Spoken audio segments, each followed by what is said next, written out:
peux-tu te présenter en 2 mots? Donc, je m'appelle Thierry Ardion, je suis directeur des produits Isagri, c'est-à-dire la conception des logiciels. Et je représente aussi Isagri dans les associations d'éditeurs de logiciels, en particulier une association qui s'appelle SDDS, qui est une association qui fait de la simplification et de la dématérialisation des données. Et dans cette association, j'anime le groupe de réflexion avec tous mes confrères donc, sur la facture électronique. Et c'est ce qui fait que je participe aux travaux avec la direction des finances publiques depuis 3 ans maintenant pour représenter notre profession dans toute cette préparation de réforme. Thierry, tu vas nous parler de la nouvelle réforme de la facture électronique.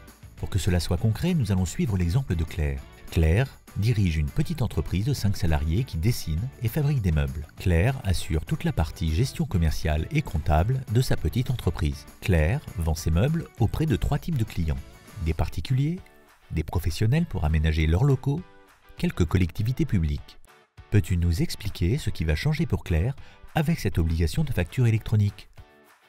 Alors, Claire, quand elle voudra envoyer une facture à une autre entreprise, elle ne pourra plus l'envoyer sous forme papier. Elle ne pourra plus l'envoyer en pièce jointe d'un email. Elle devra impérativement l'envoyer via une plateforme web qu'elle aura choisie pour l'émission de ses factures. Cette plateforme, elle devra faire les contrôles de conformité de la facture. Elle devra ensuite extraire les données les plus importantes pour les envoyer à la direction des finances publiques. Et enfin, elle transmettra cette facture à la plateforme du client. Le client pourra alors télécharger sa facture depuis sa propre plateforme. On va faire un avant-après pour Claire afin de bien comprendre. Actuellement, Claire reçoit encore des factures par courrier de certains fournisseurs.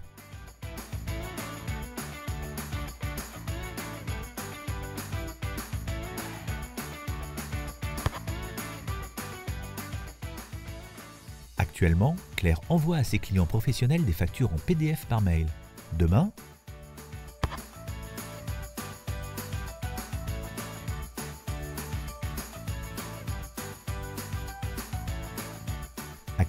Claire envoie à ses clients particuliers ses factures par courrier.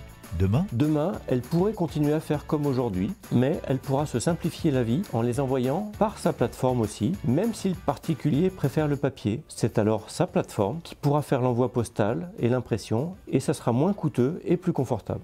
Actuellement, Claire archive dans des boîtes et des classeurs ses factures papier. Demain, elle n'aura plus ou presque plus de factures dans ses classeurs, car même les factures étrangères finiront par arriver sous forme électronique. C'est un mouvement mondial. Ces archives seront donc numériques et Claire aura l'habitude de conserver ses documents importants dans un coffre-fort numérique.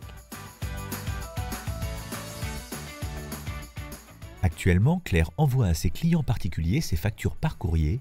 Demain, pour toutes les autres ventes, à des particuliers ou à l'export. Il faudra faire des additions de toutes les factures aux particuliers, de tous les aides de caisse, de tous les carnets à souche, et ces cumuls devront être réalisés par taux de TVA et par mode d'encaissement. Ces cumuls devront être envoyés impérativement à la plateforme selon une fréquence qui dépendra du régime TVA de chaque entreprise. Et quand tout cela deviendra-t-il obligatoire pour Claire? La date clé du lancement de cette réforme pour toutes les entreprises, c'est le 1er juillet 2024.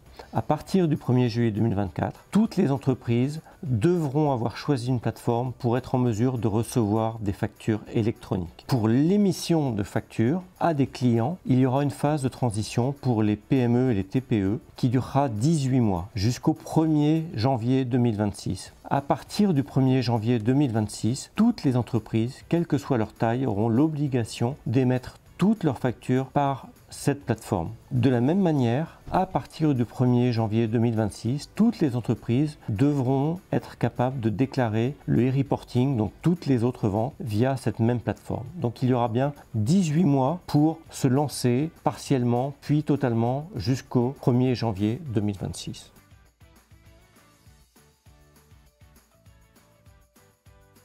Cette réforme a-t-elle des bénéfices pour Claire? Le principal bénéfice pour une petite entreprise, ça va être le gain de temps d'abord. Ensuite, la division des coûts par 2, parce que la facture va coûter moins cher à émettre et à traiter. Et le troisième bénéfice, c'est le pilotage de l'entreprise en temps réel, parce que j'aurai beaucoup plus d'informations pour piloter mon entreprise au jour le jour, avec mes factures envoyées, reçues. Donc ça va être beaucoup plus facile de piloter l'entreprise. Donc pour Claire, le papier, c'est fini? Alors, zéro papier pour demain, pas tout à fait. Toutes les entreprises qui envoient des factures à l'administration ou à une collectivité doivent déjà les déposer en facture électronique. Demain, à partir de 2024, ça sera toutes les factures entre entreprises. Pour les factures aux particuliers, rien ne change dans les règles. On pourra toujours, bien sûr, faire des factures PDF, des factures numériques, on envoie par email ou autrement, mais le papier sera toujours autorisé. Donc, ça ne va pas supprimer 100% du papier. Claire réalise sa déclaration de TVA chaque mois.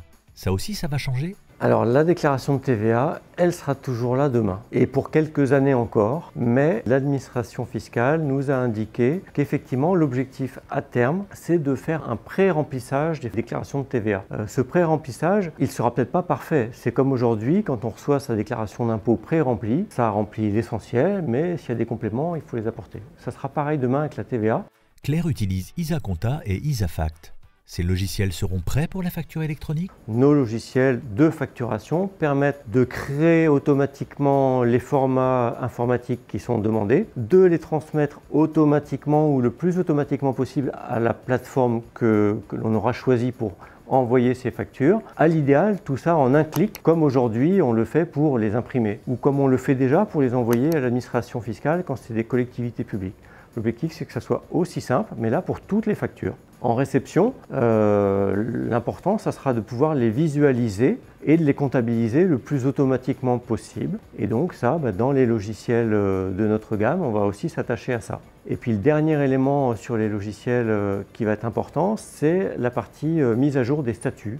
Quand je vais du cycle de vie de la facture, quand je vais recevoir une facture et que je vais la payer, ou quand je vais encaisser une facture, notamment avec de la TVA sur encaissement, eh bien je serai obligé de déclarer que j'ai encaissé cette facture. Et donc ça, si on peut le faire depuis nos logiciels directement au moment où on saisit le règlement, eh bien, ça sera beaucoup plus simple pour l'utilisateur, il n'aura rien de plus à faire. Le deuxième aspect, c'est par rapport au e-reporting et ce fameux cumul des ventes. Eh bien là, dans nos logiciels, il va falloir qu'on fasse l'identification de toutes les factures qui ne sont pas faites à des entreprises françaises pour pouvoir les cumuler, ça, plus les caisses enregistreuses, faire un gros cumul de tout ça et le mettre sous format informatique pour le déposer sur ma plateforme à la fréquence demandée par l'administration, tous les 10 jours ou tous les mois. Thierry, tu nous résumes cette réforme? Quels sont les 4 points clés? Alors, ce qu'il faut retenir, c'est en 1, le calendrier.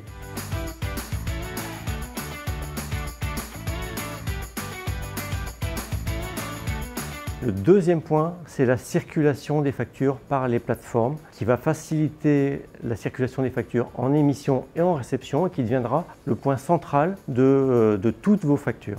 Le troisième point, c'est l'obligation du e-reporting qui est la déclaration de toutes les autres ventes, toutes celles qui ne sont pas destinées à une entreprise française et qu'il faudra déclarer régulièrement à l'administration. Et en dernier, un quatrième élément, ce serait quand même que tout cela, ça va amener du gain de temps. Voilà les principaux points qu'il faut retenir de cette réforme.